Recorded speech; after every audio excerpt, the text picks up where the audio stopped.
Karibuni tena kwenye mradi wetu wa soko la Mwanga. Mtakumbuka hapa walikuwepo wafanyabiashara wengi ambao mwaka 2023 tuliweza kuvunja ili tuanze mradi huu.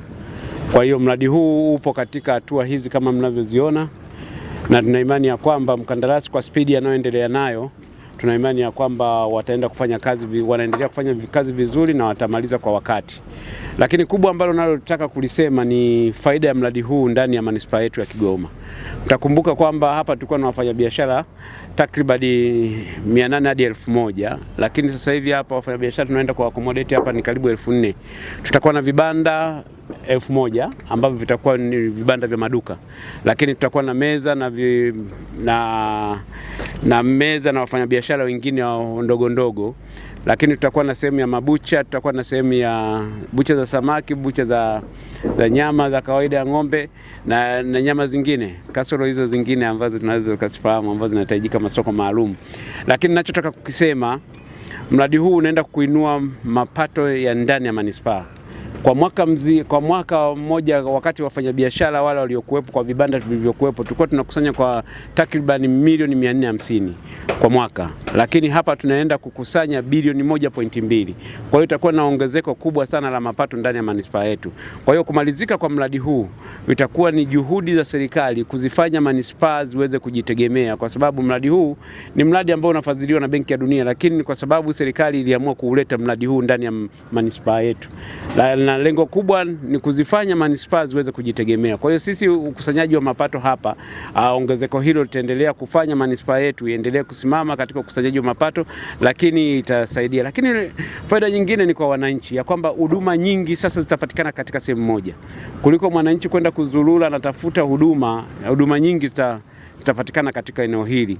Tuna imani ya kwamba wananchi watatumia mradi huu kama sehemu ya maendeleo ndani ya mkoa wetu wa Kigoma, lakini pia katika kujinufaisha wao kwa kufanya biashara katika eneo hili.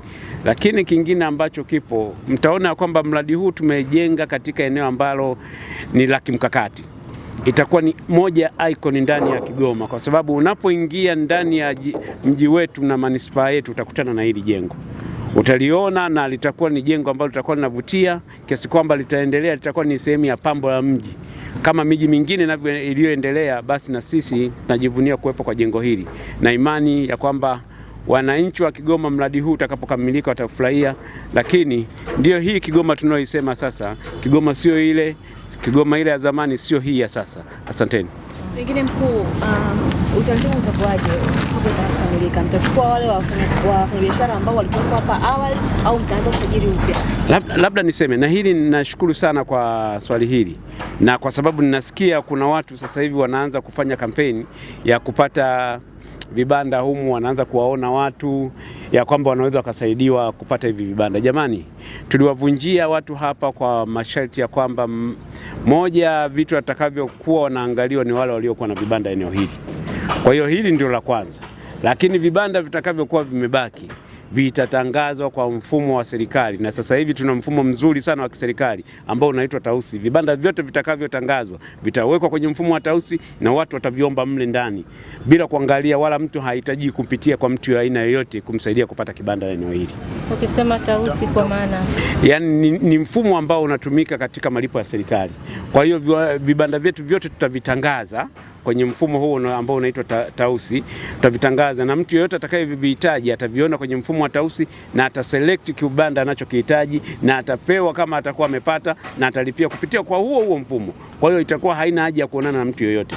Pengine gharama zikoje au tayari mmeshapanga? Swala la gharama bado hatujazipanga kwa sababu mradi tunaendelea kusubiri kwamba ukamilike, lakini tunashukuru kwamba sasa hivi baraza la madiwani lipo. Muda utakapofika basi tutatangaza gharama za upangishaji katika eneo hili.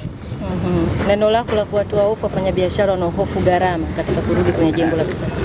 Labda niseme ya kwamba haitakuwa gharama nje ya gharama za soko. Yani ikiwa nazungumzia upangishaji wa maeneo mengi hapa mjini, wafanyabiashara wamepanga, na kama wamepanga gharama zake za upangaji zinajulikana. Kwa hiyo haitakuwa tofauti na gharama ambazo zingine zinafanyika katika maeneo mengine.